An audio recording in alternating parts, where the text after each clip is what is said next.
বন্ধুরা, আমি crab burger. দেখো দেখো কিভাবে আমি তৈরি হই। টাডা, আমি রেডি। মজার ক্র্যাব বার্গার কীভাবে বানানো হচ্ছে দেখুন। প্রথমে ওরা ক্র্যাবের যেই মিট আছে সেটা দিয়ে দিল ডোয়ের মধ্যে। তারপর তারা এটার মধ্যে একটি ডিম দিবে। ওই যে পাশেই দেখতে পাচ্ছেন ডিমের ছবি। এখানে ক্র্যাব আছে এবং এটা টোটালি হালাল।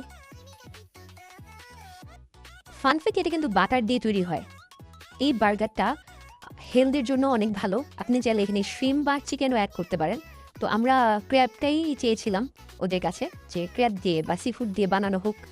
আমারটাতে আমি এক্সট্রা শ্রিম নিয়েছিলাম, আর আমার ফ্রেন্ড আদেটা সে শুধু ক্র্যাবেরটাই নিয়েছে। জাস্ট 1 RM লাগে এক্সট্রা শ্রিম অ্যাড করার জন্য। বার্গারটা অনেক ভালো ছিল খেতে। আমার যেই ভিডিওটা দিয়েছি, এই ভিডিওটার যে এই ভিডিওর ডিসক্রিপশনের ওখানে গেলে আপনি এটার এই বার্গারের টেস্ট কেমন সেটা জানতে পারবেন। সো আমরা এখানে বসলাম স্ট্রিট ফুড খেতে। আমার অনেক ভালো লাগে।